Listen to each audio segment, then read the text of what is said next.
Hello everyone, magluluto po tayo ngayon ng paksiw na tilapia. Ayan yung rekado niya. Tara, lulutuin natin. Bago natin isasalang ang paksiw na tilapia, lalagyan na muna natin ng rekado niya. Ito yung asin, tapos sibuyas, bawang, tsaka luya. Ayan, pagsasabayan lang natin. Ilagay natin ang suka. Tsaka yung talong, tsaka okra, sili. Ayan. Lalagyan lang natin ng konting tuyo.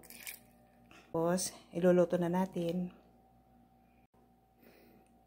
Isabay na rin natin yung pampalasa. Ayan.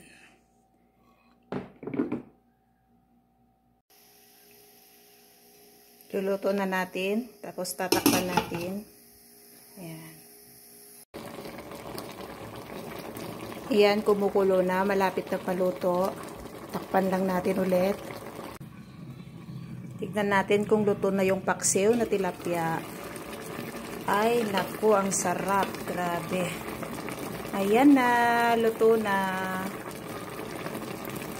Ayan.